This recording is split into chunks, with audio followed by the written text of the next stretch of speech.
c'est pas parce qu'on sait quoi faire ou qu'on a réussi 1000 fois qu'on peut pas échouer. Je suis pas magicien, j'ai un $50, tu vas les transformer en 100 s'il te plaît. Amen. Mon père, c'était ça. Il peut connaître des gens, il a les relations, mais il te dit débrouille-toi tout seul. Parfois, quand on fait les choses, on est seul dans notre boîte, on peut être lazy, on peut être fainéant. Parce qu'à la fin, c'est quoi? C'est moi, qu'est-ce que ça change si je fais de... Mais quand on a des associés qui t'écrivent, mais Christopher, moi aujourd'hui, j'ai plein d'amis qui sont entrepreneurs, qui sont fatigués, qui avant prêchaient sur on va embaucher des Congolais, qui maintenant disent je m'en fous, si je dois embaucher des Chinois, si je dois embaucher des Indiens, si je dois embaucher des gens à travers le monde, je le fais pour avancer. Toi, tu vas prier pour quelque chose qui te semble très important. Tu vois, je sais pas, admettons, j'ai la DGI, je dois payer $50,000, c'est chaud, je dois trouver une solution. Et pendant que tu es en train de prier, Seigneur, donne-moi les moyens, fais ceci, il y a quelqu'un à côté de toi qui prie pour $20. Ça peut t'énerver, hein, tu vois. Tu peux prendre $20, allez, prends, arrête de prier, tu fais du bruit. Tu es en train de boucher le canal. Mais c'est vrai.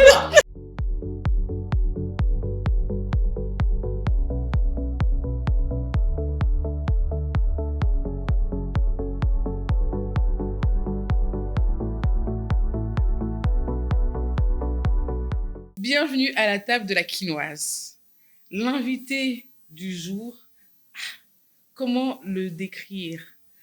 Il s'est transformé $100 en $10,000, $10,000 en 1 million. Non, ce n'est pas un magicien, c'est un stratège, c'est un investisseur, c'est un entrepreneur hors pair.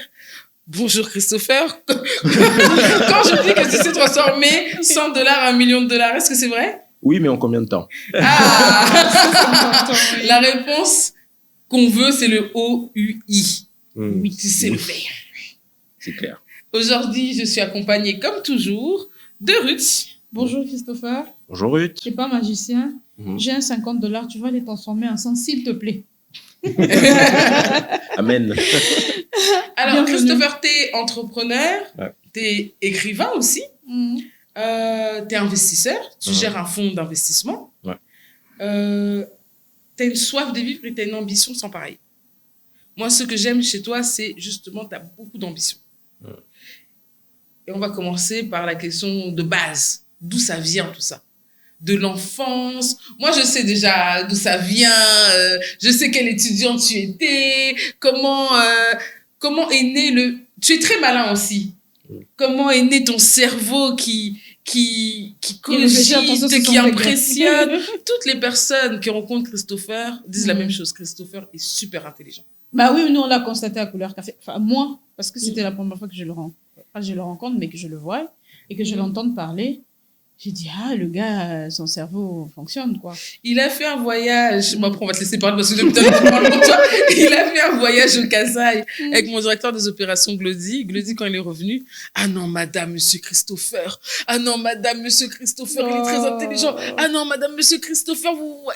Je me suis dit, mais il va aller travailler pour monsieur Christopher. Celui-là, là. Ça te fait quoi quand tu entends ces genres de... Non, je suis reconnaissant, je suis humble.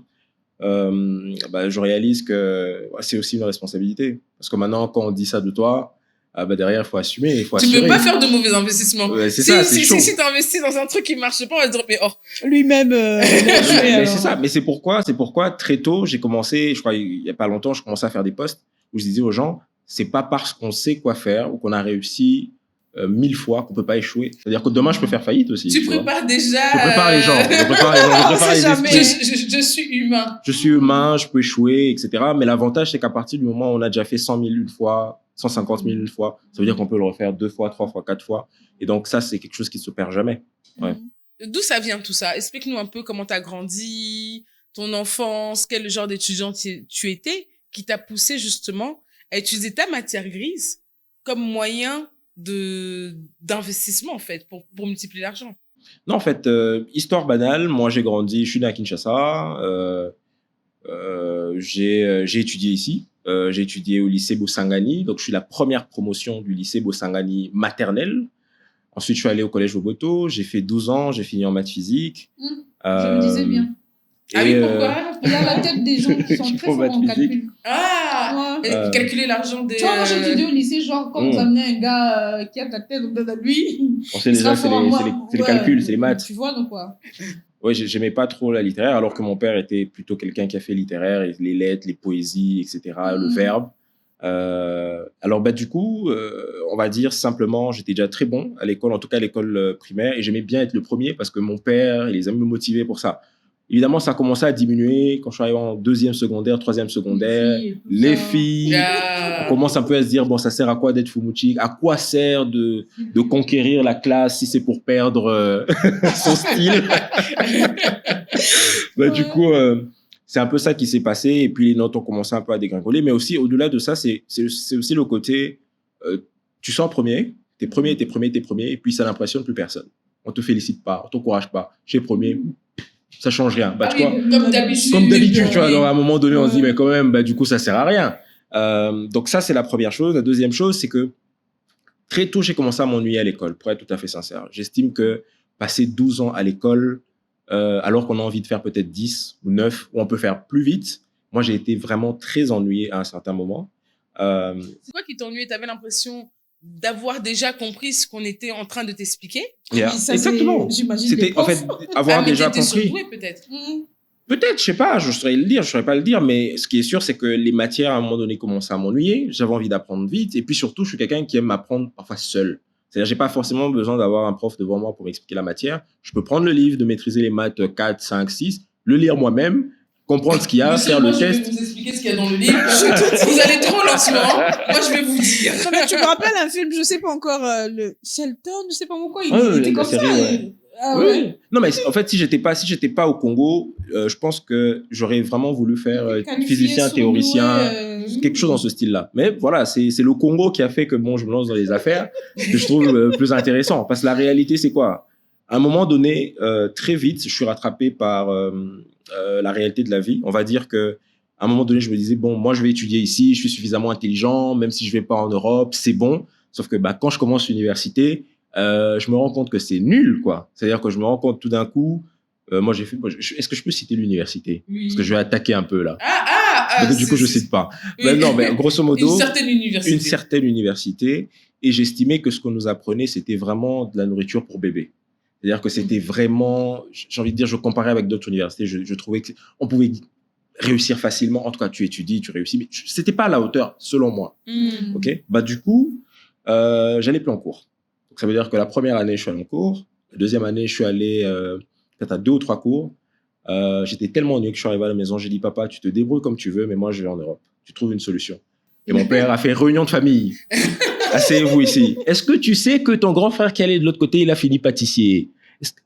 C'est qui est une aberration pour mon père. Il faut finir médecin, il faut finir ceci.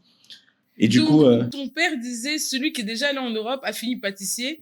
Donc toi, je te garde avec moi, je te vois pour être sûr que tu fais pas n'importe quoi. Mais oui, et j'ai un cousin, par exemple, qui était lauréat ici, qui est l'un des lauréats de la RDC, et qui finalement est allé en Europe, et qui, voilà, il est tombé dans des gangs, il a fait des trucs pas bien. Donc bref, l'image, c'est, si l'enfant va en Europe, il va se perdre. Du coup, tu restes ici, tu apprends ici, le deal, tu fais ta G3, quand tu termines, alors là, on verra. Du coup, le deal, c'est, OK, à partir du moment où je termine, c'est tout? Oui. Du coup, j'ai pas besoin d'aller. À partir du moment où j'ai mon diplôme, c'est bon. Oui, c'est bon. Deal. Voilà. Du coup, troisième année, je suis jamais entré en cours. Jamais. Et t'as eu ta G3? Oui. En première. Attendez, n'écoutez pas cette histoire-là. Je vous dis, surtout, et attention. Mais c'est vrai, c'est une histoire vraiment vraie, et j'ai eu ça en première session. Évidemment, j'ai pas fait une distinction. Je crois que j'étais à 64, 65, mais tu l'as eu. Et le deal était respecté. Le deal était respecté, et j'ai jamais mis les pieds dans un cours. J'insiste dessus pour te dire. En fait, j'étais arrivé à un point où je me disais, faut que j'ai un double diplôme. Donc pendant que j'étais en G2, G3, je suis allé chercher une inscription dans une autre université. Du tout, comme j'allais pas à la première université, j'avais le temps pour faire la deuxième, qui était du soir. Du coup, je mixais les deux jusqu'à ce que finalement je commence la licence. Et que le niveau était tellement haut, parce que c'était une Frankfurt School et l'université congolaise ici qui ont fait un programme commun. Et le niveau était quand même très rehaussé. J'avais plus le temps de faire les deux. Du coup, j'étais concentré sur ça. Alors, pendant que je travaille, j'étudie, je me dis, bon, maintenant, je peux revenir au niveau, je peux travailler, je peux mettre les choses au sérieux. Je commence à me projeter sur, OK, dès que je termine, je reprends une Ivy School. Je vais aller aux États-Unis. Je suis prêt à tout recommencer parce que j'estime que j'ai quand même perdu un peu mon temps ici, que j'ai fait un plan, etc. Et puis, je perds mon père. Il décède en 2015 d'une maladie. Je suis avant-dernier de la famille. Je suis étudiant, j'ai pas d'argent. On me dit de moi que je suis intelligent, mais je suis incapable de dire, bon, papa, je t'emmène dans l'hôpital de là où on a soigné Trump, où là on soigne les plus grands. Mais j'ai pas ces moyens-là, j'ai pas ça. Bah, du coup, je me dis, bah, au fait, à quoi sert d'être intelligent si on n'est pas capable de résoudre les problèmes qu'on a en face? Et je déchire le plan de 10 ans et je dis, bah, si je suis réellement intelligent, c'est maintenant que je dois faire de l'argent, pas aller faire Ivy School, pas aller à Harvard. J'ai pas besoin de ça. Si je suis vraiment intelligent, j'ai Internet, j'ai ceci, je dois me débrouiller avec ce que j'ai pour faire le résultat. Bah, du coup, ma rage de faire tout de suite est venue de là, mais très tôt, j'avais déjà cette rage de me dire, je dois faire vite, je dois atteindre.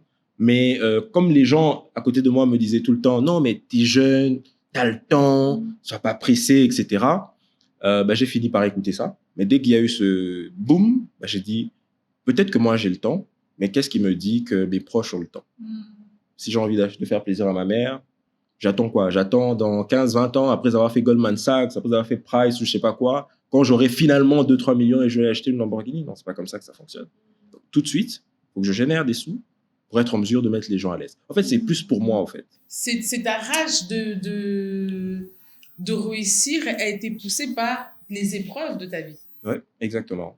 Exactement. Et aussi, il m'est déjà arrivé, je crois qu'on a peut-être tous eu ça, on a peut-être un pote de promo qui est peut-être décédé et qui est souvent un rappel qu'en fait, même jeune, on peut mourir. L'espérance de vie, c'est 55, 65 ans, mais qu'est-ce qui me dit que je vais pas mourir comme Jésus à 33 ans ou je sais pas. En fait, on n'est pas si éternel que ça. On n'est pas éternel. Voilà. Bah, du coup, à chaque fois qu'il y a un souci, à chaque fois que je vais abandonner, je me dis, mais tu vas abandonner, tu vas repousser jusqu'à quand? Tu vas dire quoi? Dans 5 ans? Est-ce que tu seras là dans 5 ans? Guerre, Russie, Ukraine, demain, 3e guerre mondiale. Qu'est-ce qui prouve qu'on sera encore là? Bah, autant faire maintenant. C'est tout. En fait, je l'écoute, je me rends juste compte que, enfin, ça, je le dis aussi au public, c'est que derrière chaque réussite qu'on en vit, il y a une histoire tellement touchante. Et quand tu parles de tes études, je me retrouve un peu, tu vois, tu es en plein dedans, où tu as vraiment envie de rendre fier celui qui longtemps s'est donné et tout, et bim, il est parti. Et beaucoup aujourd'hui se retrouvent.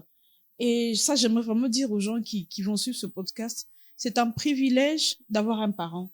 C'est vraiment un privilège. Et quand vous n'avez pas ce parent-là, surtout quand c'est le père, je vous jure, c'est un équilibre qui est parti. Et il faut être très fort. Et ça, bravo, parce que on ne le sait pas quand on te voit en train de nous donner tous ces calculs, un peu comme ce que tu as fait à l'événement des 10. Je dis, mais ce gars, dans ta tête, il y a des 8 et des 9 qui circulent et tout. Tout le temps. Non, mais bravo pour ça. Mais j'aimerais revenir un peu.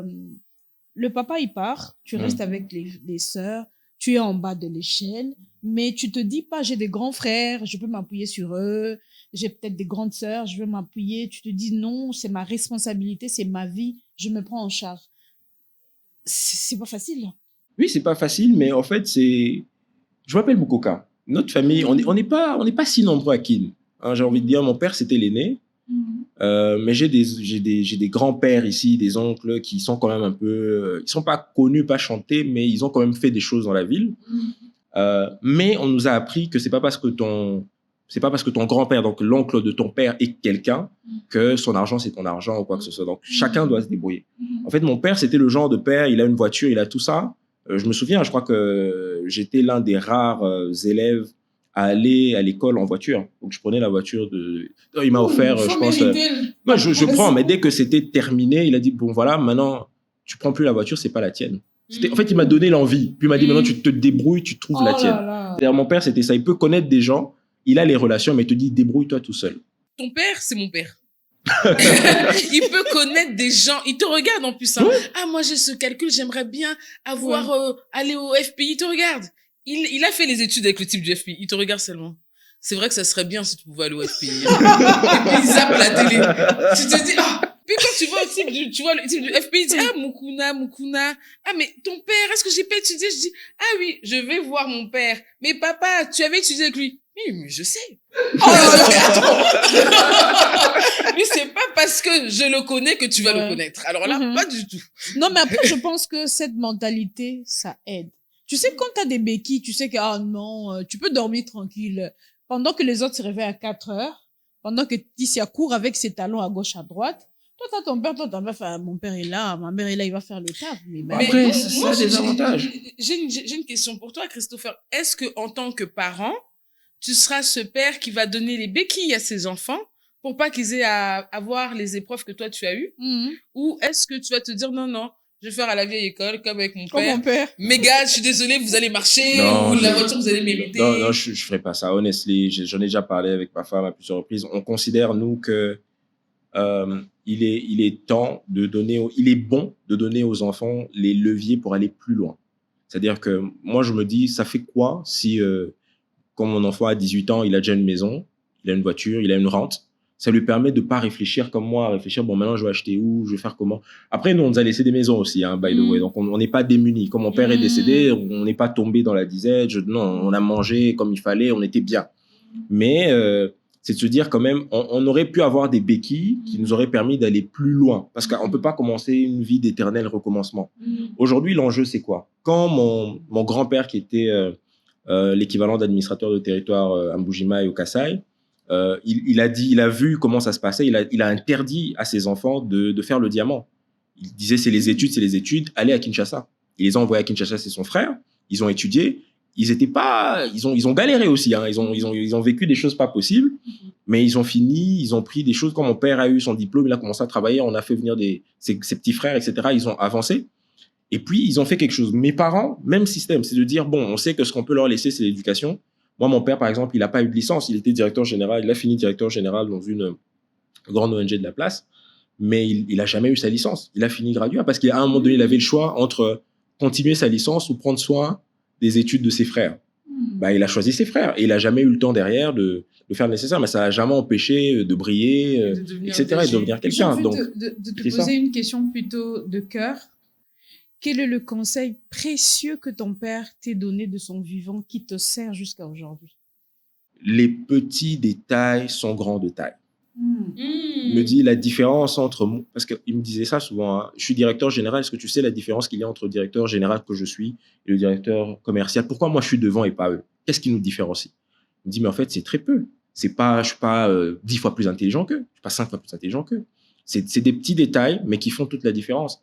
Et c'est pour ça qu'il insistait sur venir à l'heure, écrire correctement, sans faute, être capable de s'exprimer correctement. Il en était fier. C'est des choses sur lesquelles, lui, il s'appuyait beaucoup, hein, d'être capable de s'exprimer, de parler. On pouvait avoir 9, 10, 11 ans et il nous faisait asseoir et dit, bon, voilà, explique ton problème.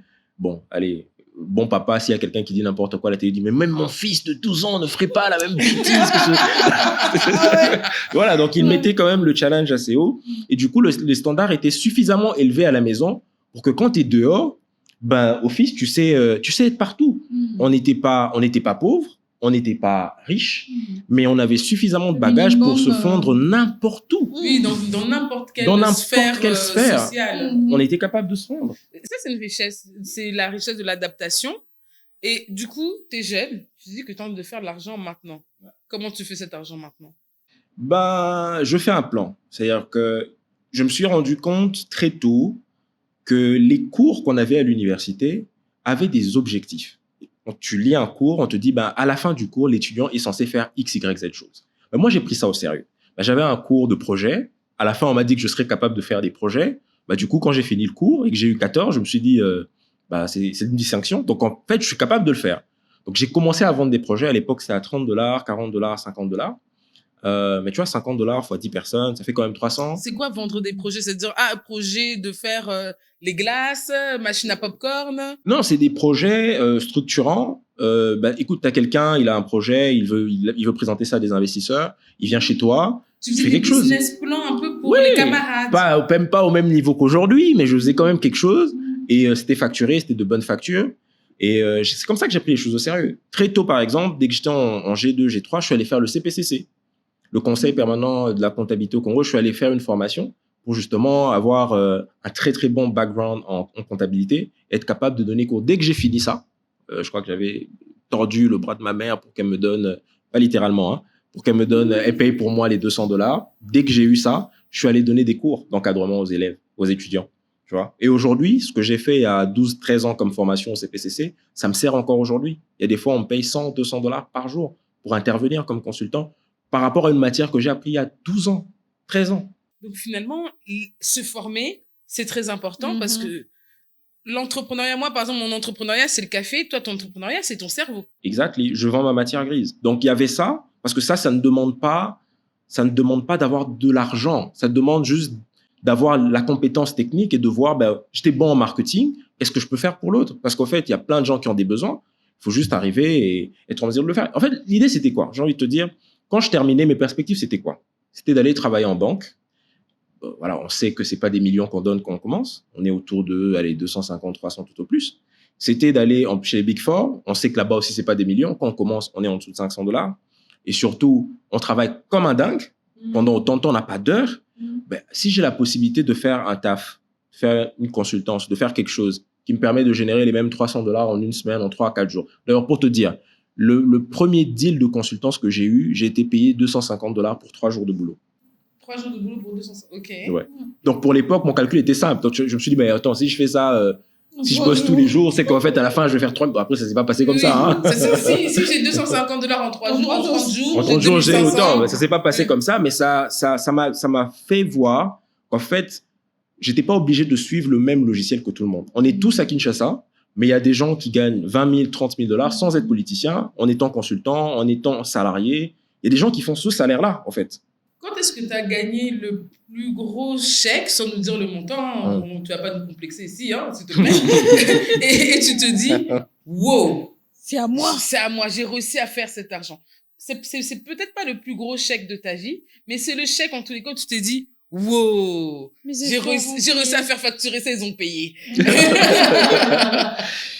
C'est quand? Parce qu'en fait, j'essaye, moi, en ce qui me concerne, d'augmenter mes prix tous les ans, donc d'essayer de les doubler. Je te demande en consultance avant la fin de...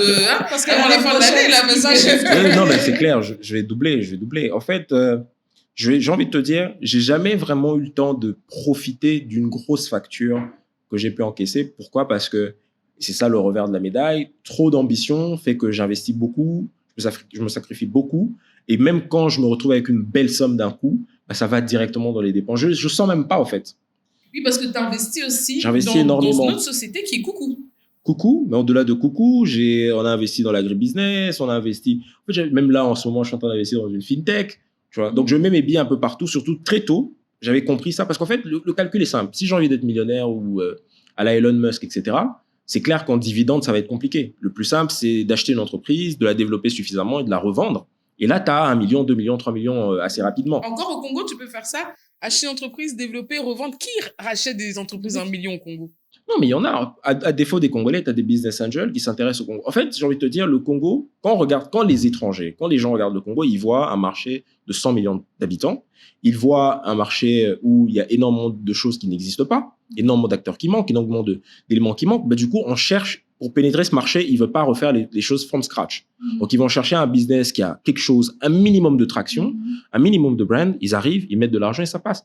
Donc, en fait, l'idée, c'est de se positionner comme ça. Maintenant, c'est plus facile de le faire quand tu as une entreprise technologique, mais même sans entreprise technologique, j'ai envie de te dire, aujourd'hui, quand un Congolais veut investir, c'est quoi ses choix?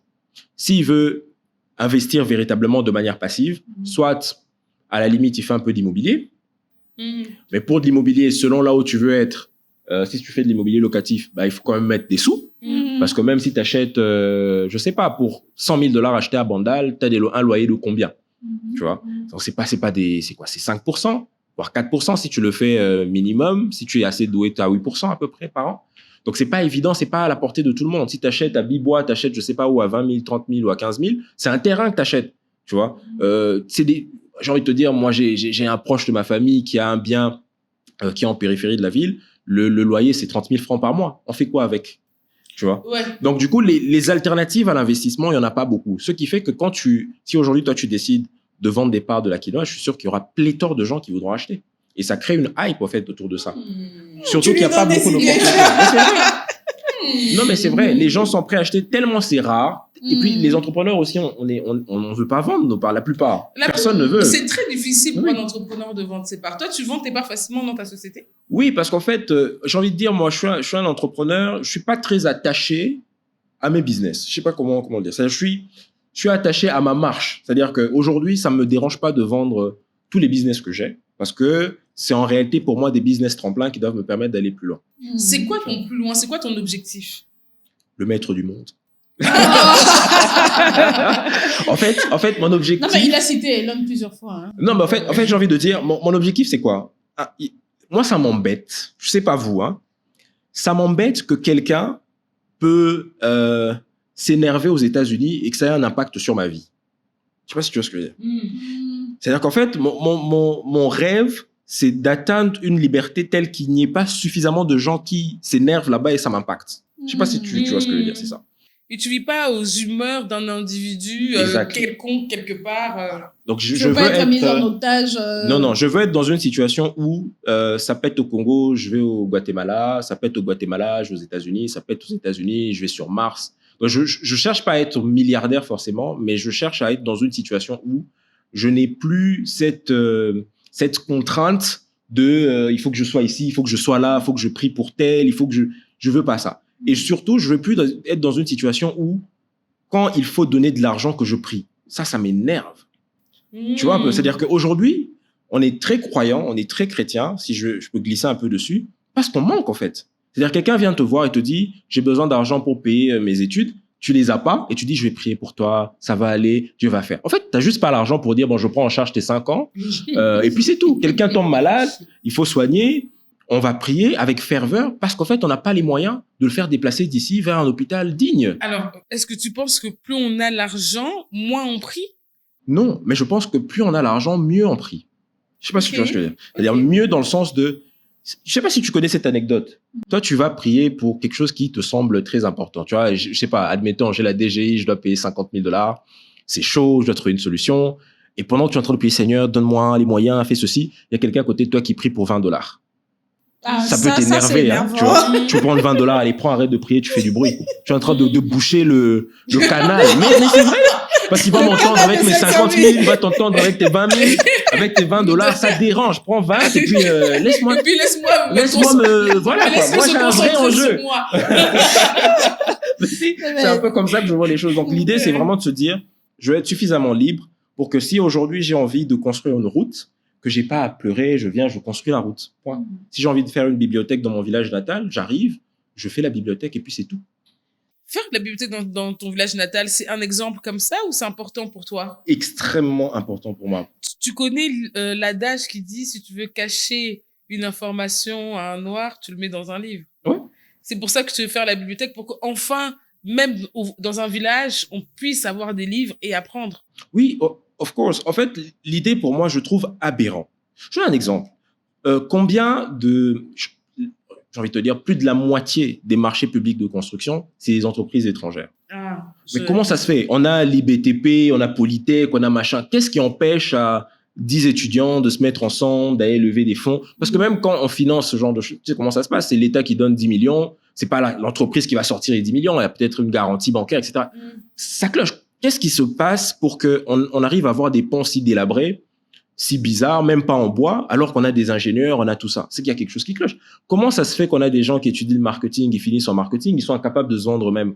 Ils sont incapables d'appliquer le marketing à eux pour être capables de se vendre. Il y a quelque chose qui cloche. Tu as des étudiants qui finissent en projet, ils savent pas faire de projet. Donc je me dis, il y a quelque chose à changer au niveau de l'éducation parce que avec l'évolution du monde, c'est une bombe à retardement qu'on est en train de créer. Personne ne va être riche ici avec sa Lambo, avec tout ça, pendant qu'il y a un océan de misère tout autour. Hein. Alors, excuse-moi, Christophe, mais là, ça me fait penser à une conversation que j'ai eue hier avec un minier qui me disait que c'est un minier qui investit pour trouver les ingénieurs pour différentes sociétés minières. Et il dit que lui, la plupart des ingénieurs, même 99,999%, c'est des ingénieurs étrangers. On se pose la question avec d'autres amis autour de la table, mais est-ce qu'il n'y en a pas ici? Il nous demande, d'après vous, combien la Chine forme d'ingénieurs chaque année? Il nous dit quelque chose comme 1 500 000 personnes. Wow. En Inde, 1 300 000. Et il nous demande au Congo, d'après vous, c'est combien? Moins de 2000. Il nous dit 180. Ah, non, attends. Chaque année. De vrais ingénieurs, hein, pas ingénieurs, non. Ingénieurs capables de travailler dans son domaine. 180. Alors que dans le monde, pour 2 autres pays, on est pratiquement à 3 millions. Bah après, C'est on pas comprend sérieux. pourquoi on les prend, on les ramène pour exécuter Mais le projet. pourtant, il y a un boom démographique, il y a de plus en plus de Congolais, il y a de plus en plus de jeunes, mais il y a de plus en plus de jeunes pauvres. Pauvres, pas seulement financièrement, mais aussi dans ce qu'on apprend. Faudrait pas qu'on soit le pays qui quémande alors que on est assis sur des mines d'or. Ah. C'est pas normal. Moi, je me dis, tu étudies comment faire un pont, mais tu sais pas faire un pont. Je trouve ça quand même bizarre. Je trouve que quand tu as une université où il y a des intelligences, tu as gestion, tu as finance, tu as machin, je trouverais normal que les étudiants de la faculté de finance se réunissent pour dire quel est le modèle financier qu'on doit mettre en place pour lever les fonds pour une société de construction, par exemple. Parce qu'on le sait, il y a un besoin de construction. Pour mettre en place une société de construction, il ne faut pas des milliards pour ça. C'est pas des milliards. C'est un fonds de base. Il faut louer des engins à un moment donné. C'est pas des milliards. Même en prenant juste les étudiants qui existent, même en prenant juste les dépenses qui sont faites ici dans la ville, lever 1 million pour des étudiants motivés, pour des gens qui font les choses, qui sont suffisamment soudés, c'est pas la mort en fait. C'est pas ça qui est difficile. Moi, je trouve ça quand même bizarre. Tu vois, il te fait paraître ça comme un truc mystique. Non, c'est parce qu'on n'a pas donné de l'argent au vieux là-bas, au chef coutumier, mais j'ai donné de l'argent. C'est pas parce que tu as fait ceci, on l'a fait. Mais c'est le changement climatique. Ouais, c'est le changement climatique. Non. Soleil Quand finalement, toi-même, tu restes, tu dis, bon, je vais quand même comprendre cette histoire-là. Tu fais des recherches, etc. Tu te rends compte, en fait, mais t'as pas assez arrosé. Le truc doit être arrosé tous les jours, matin, soir, au moins 1 litre par pied. Lui, il t'a dit, on peut arroser 2 fois. Enfin, 1 fois tous les 2-3 jours. Mais on va voir quel résultat. Tu vois. Mais le gars, il te l'a dit. Mais moi, je suis pas du domaine. Donc, quand il me dit quelque chose, je crois. Mais maintenant, tu vois, même quelqu'un qui est du domaine qui te raconte un truc, tu es obligé toi-même de te former un minimum. Sinon, ça marche pas. Donc, quand tu as des gens comme ça, tu as cette ressource humaine-là, comment tu construis des bâtiments? C'est normal que les gens ont peur. Tu vois.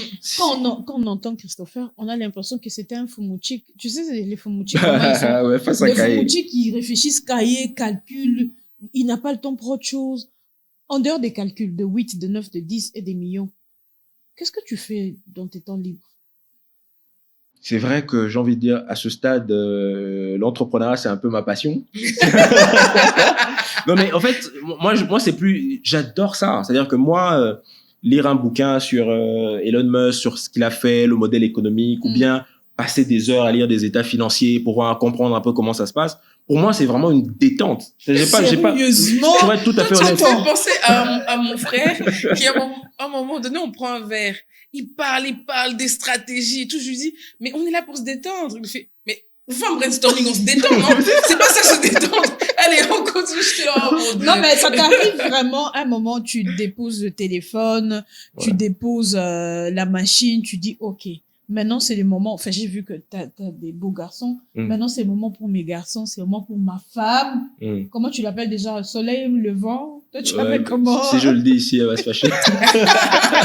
Mais ma femme. Mais vraiment, ça t'arrive de faire ça? Est-ce que t'as le temps? Ou tu lui dis, viens, on va lire un livre, je vais t'expliquer ce qu'il y a dedans. Non, c'est vrai que c'est difficile, c'est vraiment difficile. Je vais pas mentir, je pense qu'elle me regarde, donc c'est très difficile de décrocher en ce qui me concerne.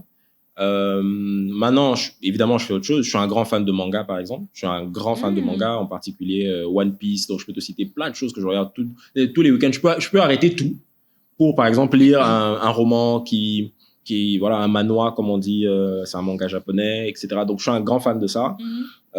J'aime le sport, foot et autres, mais je suis pas accro. C'est-à-dire que j'ai beaucoup joué au basket, je suis un très grand fan, mais je suis pas accro au mode, voilà, je vais tout arrêter pour aller regarder un match de foot. Donc, s'il faut choisir entre un match de foot et un manga, je vais aller regarder un manga. Et s'il faut choisir entre un match de foot, un manga et un documentaire sur l'entrepreneuriat en Afrique. Non, le choix est clair, entrepreneuriat en Afrique. C'est-à-dire que pendant que nous autres enfants, on apprenait à chanter, à jouer la guitare, toi, tu apprenais quoi?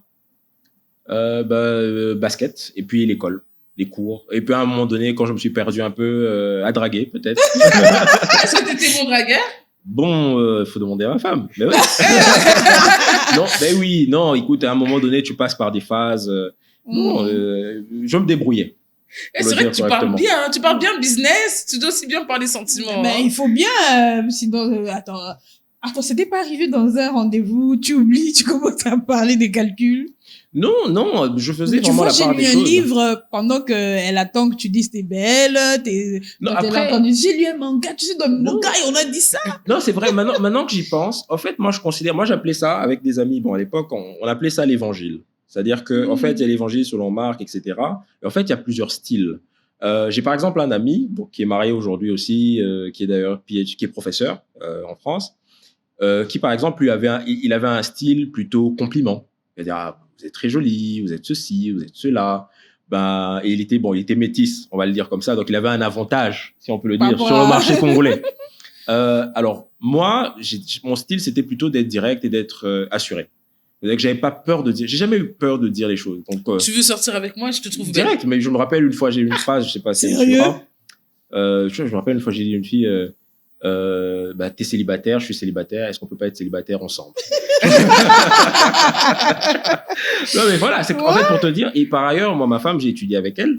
Ben voilà, donc de la G1 jusqu'à Là, la elle dernière connaissait année. un peu le personnage. Elle hein. me détestait, en fait. Elle me Ah. détestait. Non, mais elle me détestait. Et un jour, elle j'étais- s'est dit, bon, il est pas si mal. Finalement. Oui, quand même. Non, quand même. paraît-il que les gens qui se détestent finissent, je sais pas dire malheureusement ou heureusement, par sortir ensemble. Je dis, j'aime pas sa tête à lui. Derrière cela, en fait, il y a... Il y a toujours, il y a une fine couche qui sépare l'amour de la haine. Mais on Ouais. pense autant à la personne qu'on aime qu'à la personne qu'on déteste. Ouais, mais- ça c'est vrai. Mais c'est pour ça que justement, l'une des règles quand tu dragues, justement, c'est en fait qu'on se souvienne de toi. Faut pas être insipide. Faut pas juste que tu viennes, ton bonjour, etc. Donc, il m'arrivait, par exemple, d'avoir peut-être une phrase choc, mais juste pour être sûr qu'elle se rappellera de moi. Quand je viendrai demain, je pourrai m'excuser. Donc, je peux venir et dire, oui, finalement, moi, je pense que les femmes n'ont rien à faire ici à l'université.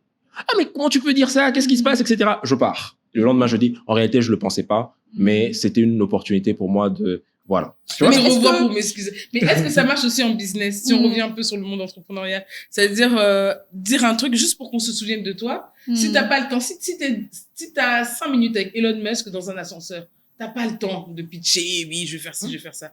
Tu dis quelque chose de choquant pour que quand l'ascenseur s'ouvre, Mais tu Tu te trouves. retiens? En fait, tu sais, très tôt, quand j'ai commencé à aller dans les conférences et autres, tu vois, avant, moi, on m'invitait pas pour parler, j'étais pas panéliste et autres, j'étais comme tout le monde, je m'assois, etc. Ben, c'est là que je me suis dit, ben, en fait, quand on te donne l'opportunité de poser une question, tu dois poser une question suffisamment intelligente pour que, à la fin, les gens viennent te voir pour te donner leur carte.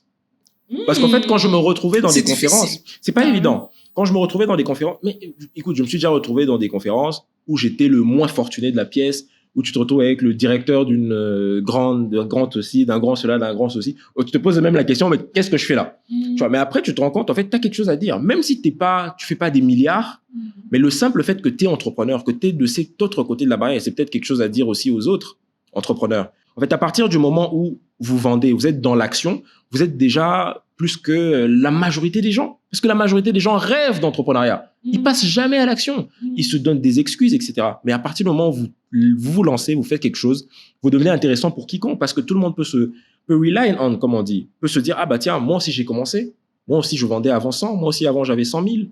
Donc on vous regarde. Et bah du coup, et puis il faut pas s'inventer une vie, il faut dire ce qu'on vit. Si moi j'ai un problème de loyer, je parle des problèmes de loyer. Si j'ai un problème avec la DG, je dis mon problème.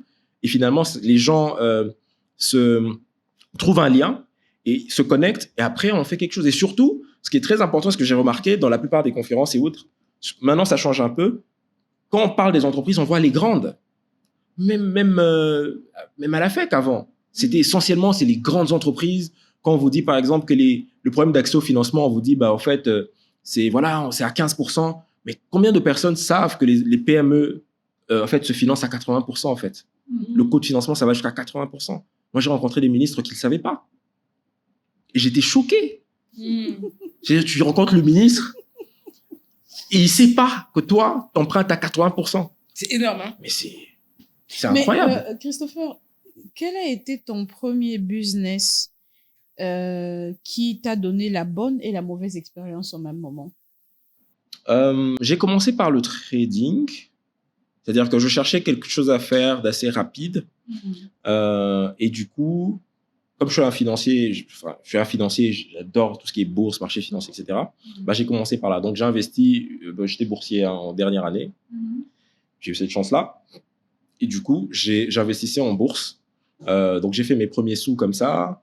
Et ensuite, bah, j'ai monté un fonds d'investissement avec un associé, avec 2 associés. B2 Group? Non, pas B2 Group, ça c'est bien avant. B2 Group, c'est 2018. Mais 2018-2019, ça c'était avant, ça c'était 2016. Donc, on a monté un fonds d'investissement. Les premiers pitchs, les premières illusions, désillusions, parce que bah, tu as des gens, tu essaies de convaincre sur quelque chose qui n'est pas très tangible, tu n'arrives pas à comprendre, qui te posent des cols. Mais je me rappelle à l'époque, déjà, c'était minimum à investir, c'est $500. On a pu convaincre des gens, on a avancé, on s'est beaucoup cogné la tête aussi. Mais ça, c'est véritablement, on va dire, le premier business que j'ai eu à faire. Deuxième business, c'était la consultance, parce que le trading, c'est très stressant. Contrairement à ce que la vague des gens sont venus dire, on peut trader avec son téléphone comme si c'est des cacahuètes. Non, c'est pas possible, c'est pas aussi simple que ça. Sinon, tout le monde serait millionnaire. Donc, c'est très stressant. Et plus tu as de l'argent, plus ça devient difficile de gagner de l'argent. C'est-à-dire que quand tu as $300, j'ai envie de dire, c'est relativement simple de passer de 300 à 1000 et de passer de 1000 à 2000. Quand tu arrives à 50 000, passer de 50 000 à 100 000, ça devient compliqué. Parce que tu as peur, tu te dis, le risque est plus grand, comment tu fais? Ça devient beaucoup plus compliqué, c'est très stressant. Et je cherchais quelque chose de parallèle que je pourrais faire, qui me rapporterait des sous, où je vendrais un peu, on va dire, ma matière grise sans prendre trop de risques. Et c'était ça, la partie consultance. Donc en parallèle, j'ai commencé à faire de la consultance, gagner mes premiers sous, avancer, évoluer. C'est là que j'ai appris. Il y a beaucoup d'erreurs que j'ai eu à commettre. On est tous naïfs au début. On embauche alors qu'on ne devrait pas embaucher. On paye cher alors qu'on ne devrait même pas payer peut-être. On devrait mettre sur la performance. On prend un bureau alors qu'on pourrait travailler de la maison. On ne communique pas parce qu'on pense qu'on est tellement intelligent que le monde va venir nous chercher, peu importe là où on est, des erreurs vraiment de débutants. Et c'est pourquoi je pense qu'en fait, l'entrepreneuriat, on ne peut pas faire ça si on n'est pas un minimum humble.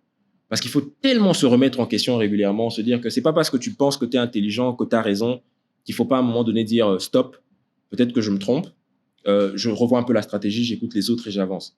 Mais ça fait aussi partie du jeu de l'entrepreneuriat, c'est-à-dire se casser un peu les dents. Tu peux pas penser que la vie est une succession de succès. Et d'ailleurs, un succès ne veut rien dire s'il n'y a pas eu des échecs avant. On n'arrive pas à savourer le succès comme il se doit. Mais est-ce que vous pensez que le don compte quand on veut entreprendre? Pourquoi je parle du don? Parce que Christopher, il a un cerveau à 360 degrés et ça le sert.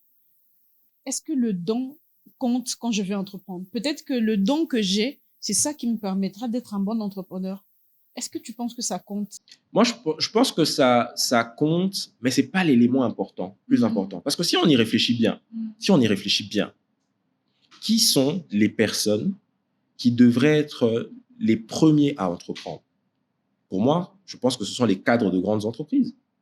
C'est-à-dire que quand tu veux entreprendre, tu as besoin de quoi? Tu as besoin d'argent, tu as besoin d'expertise, tu as besoin d'expérience, tu as besoin d'un réseau, etc., etc.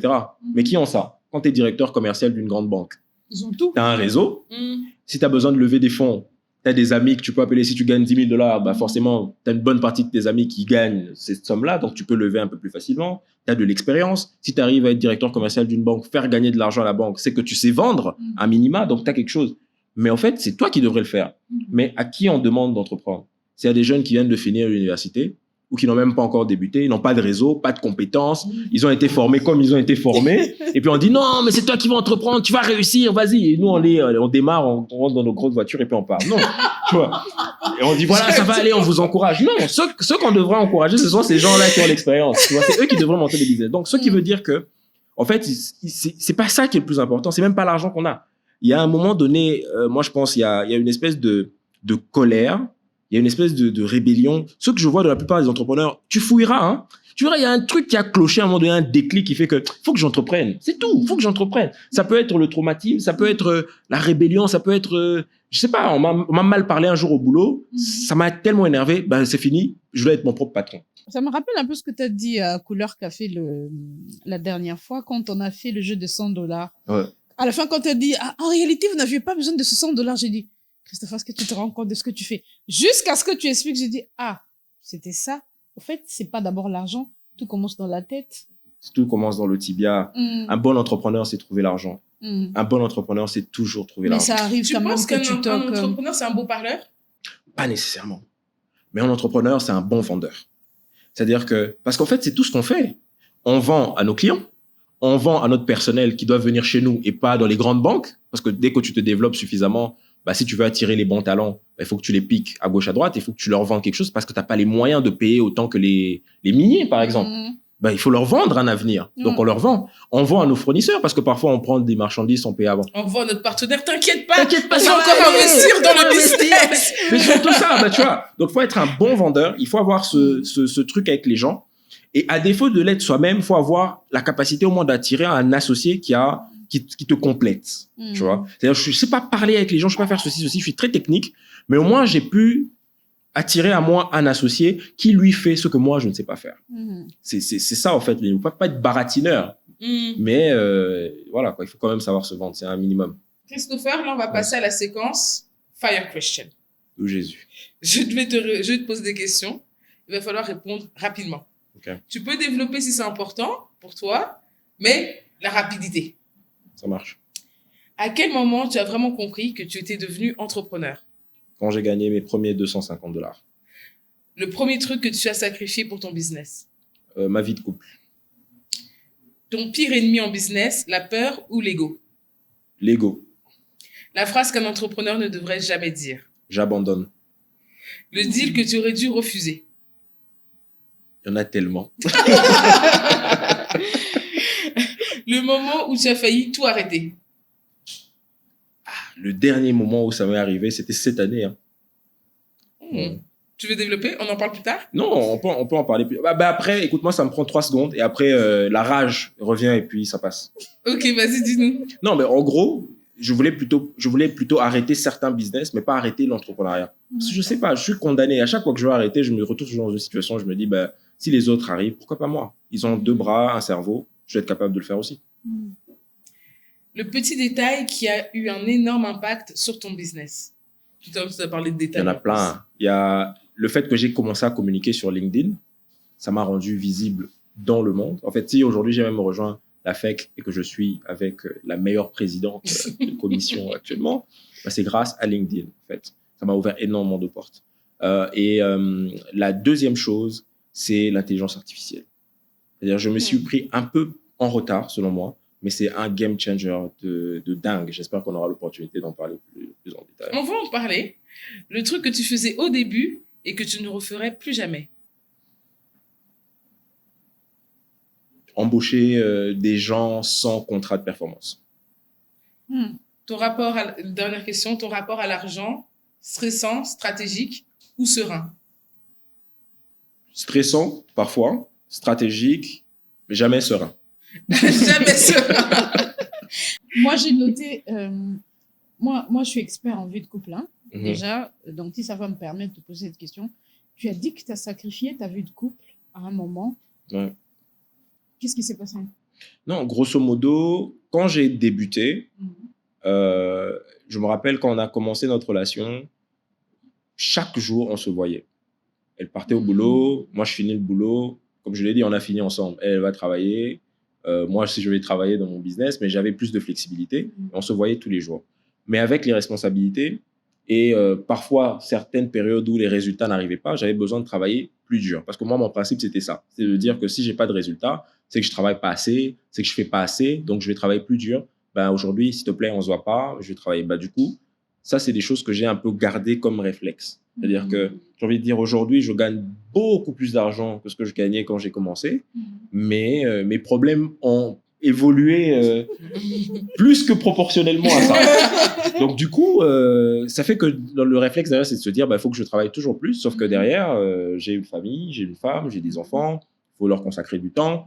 Donc, c'est un peu ça, quoi. Ça coince à un moment donné. Donc, c'est pour ça qu'il faut trouver maintenant l'équilibre. Mais est-ce que... Mais tu l'as trouvé cet équilibre? Excuse-moi. Tu l'as trouvé cet équilibre entre-temps? Pas encore. Donc, on essaie de se battre, on essaie d'y travailler, mais c'est vrai que c'est pas évident. C'est pas évident jusque-là, franchement. Mais on le disait avec notre dernier invité, Luc, lui qui a renversé la phrase. Derrière chaque... C'était quoi encore? Moi, j'avais dit derrière chaque grand homme, il y a une grande dame. Il y a une grande dame. Et ma sous-question, est-ce que et tu es Luc avait d'accord? dit devant chaque grand homme, il y a une grande dame. en termes que c'est la dame qui fait bouclier à l'homme et qui protège l'homme. Non, mais je suis d'accord. Moi, je pense qu'on se fait bouclier mutuellement. Mais c'est clair, sans ma femme, je ne pense pas que j'aurais pu être l'entrepreneur que je suis aujourd'hui. Je pense que la personne qui me soutient, number one, après, mais bon, en même temps que ma mère, peut-être, même plus que ma mère. Ça. Non, Là, il y en a fait, vraiment eu un bipote pour la chérie, bipote pour la maman. Mais s'il faut être sincère, je pense que ma femme a cru en moi bien avant qu'on ne soit ensemble par rapport à ma mère. Ma mère était contre que je fasse l'entrepreneuriat. Alors que ma femme, à l'époque, elle n'était même pas ma femme, on était un peu, on va dire, amis, même si, bon, je crois pas en amitié entre filles et gars, mais ça, c'est autre chose. Mais elle a été la première, je me souviens, on était dans notre salle, il y a... Parce que moi, je parlais. J'étais le genre de gars qui disait, moi, je vais faire de l'argent, je vais faire ceci, je vais faire ceci. Le premier salaire, je vais dépasser les 1000. Et on me disait, mais tu rêves trop, tu te prends la tête, tu prends tes rêves pour des réalités. Et je me souviens, je parlais avec des gens à côté et elle était de l'autre côté, elle suivait la conversation de loin. Elle a dit, non, mais je pense qu'il va le faire. Mais regarde. Elle est simplement, tu vois, elle était là à dire, non, je pense qu'il va le faire. Clairement. Christopher, j'ai envie de comprendre, en tant que femme mariée aussi, j'ai envie de comprendre, tu es trop finance, j'ai l'impression que tu maîtrises un peu.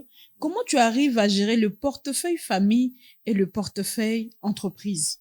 Est-ce que c'est madame qui ou c'est madame qui dit ça va là, ça vient. Est-ce que c'est madame qui gère le portefeuille En tout cas, moi, je gère rien. Ces histoires de la maison, je maîtrise pas. Donc, moi, je maîtrise le business en lui-même, dans le sens où je sais que voilà, je vais faire ceci, je vais faire ceci. Mais très tôt, j'ai compris que je vais devenir fou si je pense à tout. Donc, je fais des compartiments dans ma tête. Je sais que la maison, c'est madame qui gère. Et même dans l'entreprise, c'est madame qui gère parce que madame, c'est ma première associée, by the way. Donc, je lui dois des comptes. Vous travaillez ensemble? Oui, on travaille ensemble. On a des boîtes ensemble. Et donc, je lui dois des comptes, etc. Et donc, c'est elle qui gère. En tout cas, je suis financier. C'est pas parce que je suis financier que, voilà, que je suis tout le temps en train de... Mais t'as dit une phrase qui est vraie. Si tu dois tout faire, tu vas devenir fou. Et les entrepreneurs, on a tellement de choses à penser. Là, on est là en train de faire notre podcast. Mais entre-temps, il y a sûrement le business qui tourne à gauche. On est parents. On doit s'y penser à... En fait, on peut devenir fou si on fait tout. Et ça, les gens ne comprennent pas ça. Ils vous prennent pour des riches. Je veux rebondir un peu. Tu sais que quand moi, je vous regarde, vous avez de l'argent. Genre, on a TikTok en ce moment, Bongo et Bima. Et c'est comme ça que dans la famille, les gens nous voient. Ah, ils ont de l'argent. Ah, ils ont de l'argent. Qu'est-ce que tu peux dire? Non, mais c'est horrible, cette histoire. C'est-à-dire que parfois, les gens... Même ceux qui travaillent avec nous. Évidemment. C'est-à-dire que les gens te voient de temps en temps prendre une voiture, ou bien tu as une voiture, ils voient où tu habites, mais ils connaissent pas les détails. Et ils pensent que tu roules sur l'or. Moi, par exemple, je crois que j'ai été victime de multiples vols à de multiples reprises. Je pense que cette année, le pompon, c'était que j'ai remarqué un trou de près de 20K, de 20 000. 20 000 $. Oui. Mais pendant que je suis en train de souffrir, c'est-à-dire que tu tiens des réunions, des brainstorming, tu motives, mais les assassins, là, sont à côté de toi. Ils sont autour de la table. Ils sont autour de la table. Comment tu galères. Ils voient comment. Ah, mais 20 000 $ pour lui, c'est rien. Mais c'est clair, parce qu'en fait, c'est quoi le truc? Eux, ils vont se dire, bon, on prend 100 balles tous les jours. Mais les 100 $ là, tous les jours, tu le multiplies par 30, ça fait 3 000. Tu fais x 10. Ça fait 30 000. Tu vois? C'est-à-dire que les gens ont cette facilité à voler, à prendre, parce qu'ils se disent que ça va rien changer à ta vie. De toute façon, tu gagnes de l'argent de multiples manières, ou que tu as fait, oui, ils te voient à la télé en train de dire, bah, t'as gagné 10 000, 15 000. Alors, on pense que les 10 000, 15 000, ça veut dire que j'ai tout ça là maintenant. Ils savent pas que tout est déjà parti dans les loyers. À la fin, peut-être, il me reste plus grand chose. Donc ça, c'est vraiment un gros souci. Et au-delà de ça, il peut arriver que cette année, on fasse d'excellents chiffres. Okay? Et les gens, parfois, s'attendent à ce que tu augmentes d'un coup. Sauf que, peut-être que cette année, on a fait du chiffre, mais j'ai peut-être fait 5 ans de pertes. Il faut que je les couvre, ces pertes. C'est ça. Au-delà de ça, l'année prochaine, je sais pas ce qui va se passer. Il faut que je crée des réserves pour que je sois en mesure de maintenir votre rémunération, même pendant les périodes de vache maigre. Mais ça, les gens comprennent pas. Mais ça, moi, par exemple, je l'explique à mon équipe. Tu vois? Là, en décembre, on a fait des bons chiffres. On a fait des bons chiffres. Nous, on vend du café. Du coup, on vend aussi nos emballages. Si on a beaucoup vendu, c'est qu'il faut racheter des emballages. C'est ça. Mes amis, l'argent qu'on a gagné là, ça va aller en emballage. Mais ça, je leur explique. Parce que sinon, c'est vrai que ça fait bizarre. Ils disent, mais attends, il y a eu des ventes, on est bien. On est bien. Pourquoi ça évolue pas comme on aimerait? Ça évolue. Mais en fait, on n'est pas encore des multinationales. On est encore en train de se construire. Notre dernier invité nous avait dit que lui, avant ses 40 ans, il veut devenir millionnaire. Toi, c'est quoi ton rêve alors? Malheureusement, j'ai déjà échoué. C'était avant mes 30 ans que je voulais être millionnaire. Maintenant, aujourd'hui, ce que je recherche, c'est la paix. Je veux avoir la liberté et la paix. Parce que pendant très longtemps, pour justement atteindre ce rêve de faire... Et moi, c'était millionnaire, pas en patrimoine. Hein, moi, je voulais millions revenus. Parce que c'est différent. Hein. Ah ouais, donc, oui, en patrimoine, tu détiens 2-3 sociétés. Les sociétés sont valorisées. Ou bien tu as un immeuble et autres, ça passe. Moi, je veux 1 million. Je veux 1 million de mon compte. Je veux du cash. Je vais à la banque, je sors ça, je mets ça sous mon matelas, je dors. Et puis, le lendemain, je vais... Voilà, c'est ça que je veux. 7 chiffres. Voilà, 7 chiffres. Bah, du coup, ça m'a poussé quand même à prendre beaucoup de risques. C'est pour ça que je disais qu'il y a des choses que je regrette, bien évidemment, que je ne referai pas. Aujourd'hui, je privilégie l'équilibre et aussi la paix. C'est-à-dire, aujourd'hui, je veux gagner beaucoup d'argent, mais être en paix. Tu vois, c'est ça mon plus grand objectif. Évidemment, je sais qu'avant mes 40 ans, je ferai probablement un peu plus de 10 millions. J'ai la foi. Ah, c'est vrai. T'as quel âge, là? J'ai combien? Je suis 93. Ça fait combien? T'as 32, 33? 32. Oui, 32. Ouais. Bah, il y a encore, j'ai de la marge. J'ai de la marge. Laetitia a dit quelque chose de très important quand elle parlait de parler à son équipe. Ça m'a fait penser à quelqu'un. Quand tu te lances ou quand tu veux te lancer dans l'entrepreneuriat, est-ce que tu conseillerais à quelqu'un de s'associer? Et s'il faut s'associer, comment il faut bien choisir ses associés? Parce que j'ai vu cette personne avoir des associés. À un moment, quand l'investisseur est venu, tout le monde a ouvert les yeux. Tu vois, les gens ont envie de gagner tout de suite. Ah, le premier associé est là, du coup, l'investisseur, est là. Non, je vais avoir la grande part. Alors que il y a des choses à acheter, il y a des bureaux à voir, il y a tout ça. Qu'est-ce que tu peux dire par rapport à ça? Et moi, j'aimerais compléter la question. Est-ce que le meilleur associé, c'est pas l'IA? Vu que tu as dit que c'était aussi important pour toi. Ah, mais question riche, parce qu'en fait, je me dis, dans chaque situation, il y a des avantages et des inconvénients. S'il faut rapidement revenir à quand on parlait des employés, moi, aujourd'hui, j'ai plein d'amis qui sont entrepreneurs, qui sont fatigués, qui sont en train de virer leurs employés et qui sont en train de se repositionner et qui, avant, prêchaient sur on va embaucher des Congolais, qui maintenant disent je m'en fous, si je dois embaucher des Chinois, si je dois embaucher des Indiens, si je dois embaucher des gens à travers le monde, je le fais pour avancer. Donc, on explique parfois à des gens qui ne comprennent pas parce que beaucoup, justement, ne voient pas l'intérêt de l'entrepreneuriat ou bien parce que si on est dans un environnement où il y a l'inversion des valeurs, tout le monde pique, tout le monde vole, tout le monde pense que c'est l'argent d'autrui, c'est mon argent, bah, du coup, ça se répercute chez nous. Et au niveau des associés, c'est une problématique de se dire, bon, qu'est-ce qu'on veut, qu'est-ce qu'on cherche? Moi, aujourd'hui, ma philosophie, ça a toujours été de dire, je préfère être le gouverneur d'un État aux États-Unis, riche, que d'être le chef d'un village perdu de mon Kasaï natal. Voilà. Donc, je veux avoir une toute petite part d'un business qui vaut des milliards qu'une grosse part de quelque chose qui vaut moins de 10 000. Donc, à partir de ce moment-là, je regarde toutes les grandes entreprises du monde, je n'en vois aucune qui ne travaille pas avec des banques, aucune qui n'a qu'un seul associé. Toutes les boîtes, vous regardez les 1000 plus grosses boîtes de la planète, toutes ont plein d'associés qui ont mis de l'argent pour permettre que ça croisse. Moi, c'est ce que je cherche. Vous voyez? Donc, du coup, il faut s'associer avec des gens. Maintenant, s'associer avec des gens, si tu le fais mal, ça peut t'emmener à la faillite. Si tu le fais bien, ça peut aussi t'amener à la faillite. Mais c'est un risque à prendre. Non, c'est un risque à prendre. C'est un modèle de développement, si on veut. Parce que, en fait, le souci, c'est quoi? Si parfois, quand on fait les choses, on est seul dans notre boîte, on peut être lazy, on peut être fainéant. Parce qu'à la fin, c'est quoi? C'est moi, qu'est-ce que ça change si je fais Mais quand on a des associés qui t'écrivent, mais Christopher, t'as pas envoyé le rapport du trimestre, du 6 mois, qu'est-ce qui se passe? Bah, du coup, il y a des choses peut-être que j'aurais abandonné plus tôt, mais que j'abandonne pas aussi parce que j'ai des gens qui m'ont fait confiance. J'ai des gens qui ont dit à un moment donné, au-delà du business, moi, je te fais confiance, je te confie mon argent. On s'attend à ce que tu fasses de ton mieux pour fructifier ça. Même si ça marche pas, je veux quand même que tu me dises que tu as fait de ton mieux. Donc, quand tu as des gens comme ça, qui ont pris et parfois des gens qui prennent vraiment des économies qui viennent de loin. Non, mais tu as une responsabilité. Tu te lèves avec une certaine rage. Au-delà de toi, tu peux être fatigué, tu puises sur la rage des autres pour avancer. Et ça, c'est un gros avantage. En fait, vous remarquerez qu'il y a une grosse différence entre les entrepreneurs qui ont des responsabilités et les entrepreneurs qui n'en ont pas. C'est les entrepreneurs qui payent pas de loyer, qui n'ont pas de personnel, qui sont chez papa, maman. Oui, non, il y a quelque chose qui... plein de profils. Voilà, il y a quelque chose qui cloche. Dès qu'un entrepreneur a un loyer à payer, ça change tout. Ça change sa perspective. Il y a des bêtises qui ne se permettent plus. Aujourd'hui, parfois, les gens me disent, ouais, mais Christopher, tu factures cher. Parfois $200 de l'heure, parfois $100 de l'heure, c'est cher. Oui, mais Christopher, c'est difficile de t'avoir. Parfois, tu réponds en retard. Mais moi, je valorise mon temps. J'ai très peu de temps. Même mes enfants ont besoin de me voir. Je n'ai pas assez de temps pour eux. J'ai pas assez de temps pour ma femme. Et même j'ai des employés qui sont un bureau là, mais ils ont du mal à m'avoir. Non, vous êtes loin. Vous allez m'avoir comment? Il faut payer Ils pour vont payer.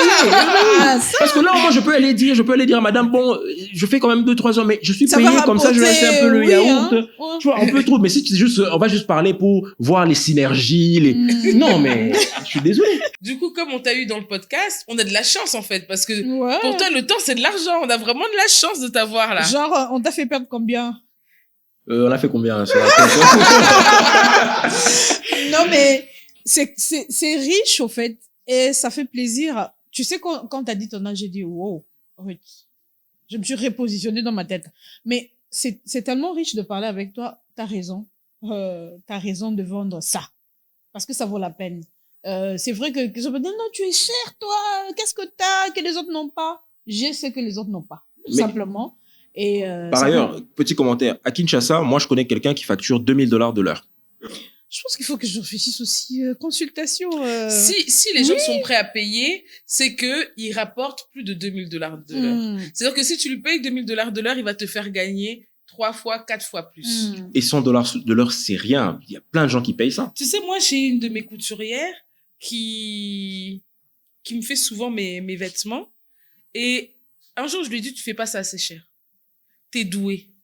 Ce que tu fais, c'est super beau. Tu fais pas ça assez cher. Et pourtant, je dois la payer, hein. J'aurais pu ne rien lui dire. Ah, c'est génial, j'ai trouvé le bon plan.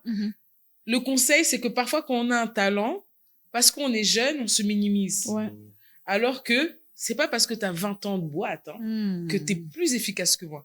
Ouais. Nous, on est une génération aussi qui va vite. Il y a Internet. Ouais. On a compris beaucoup d'outils que d'autres qui ont 30 ans d'expérience n'ont pas su maîtriser. Ouais. Et ça, il faut savoir le valoriser.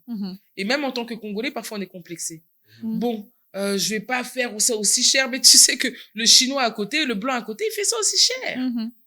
On se minimise à un niveau. Mais après, je veux pas appeler ça la concurrence, mais comme tu as dit, les choses évoluent au sens que il faut se challenger tous les jours et se dire, j'ai aimé ce que Didier me disait, par exemple, il faut te concurrencer, pas seulement au niveau national, mais tu regardes à l'extérieur, comment ils le font, et tu te positionnes là.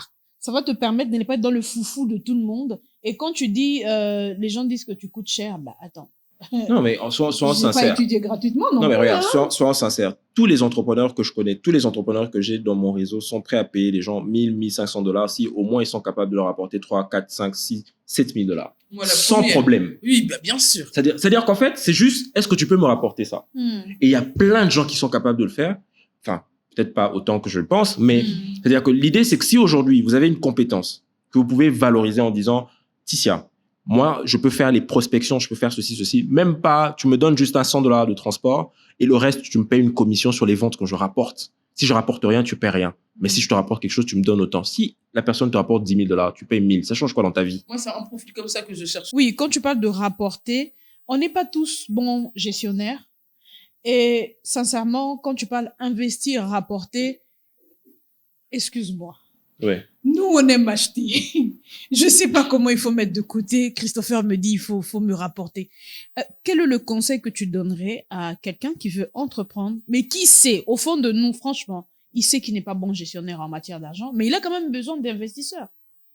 Oui, je pense qu'en fait, l'entrepreneuriat, c'est une question de décision. C'est une question d'abnégation. On apprend tout le temps. Donc là, comme ça, on clôture avec ma tendre femme sur notre romantique. Ah, j'aime beaucoup. L'amour. Madame Mukoka, j'aimerais bien être dans votre maison un jour, vous observer juste, hein, sans rien dire. Et voir un peu comment tu te comportes en mode mari, pas en mode chiffre. Franchement. Moi, j'aimerais venir manger, par contre. Parce qu'on n'a pas parlé de coucou, du meilleur poulet qu'ils font, là. Moi, je vais observer manger aussi. Okay. Voilà, je vais t'accompagner en passant. Non, mais c'était vraiment bien. En tout cas, merci Christopher. Merci d'être venu. Merci de t'être prêté au jeu. Vous savez pas, mais l'émission, en vrai, elle a duré plus d'1 heure et demie. On sait pas comment on va réussir à compresser ça. Peut-être même que vous voyez, c'est 1 heure et demie aussi, on sait pas. Christopher, on va te réinviter parce que clairement, on n'a pas parlé de tout. Et tu vas accepter? Bien sûr. Tu auras du temps.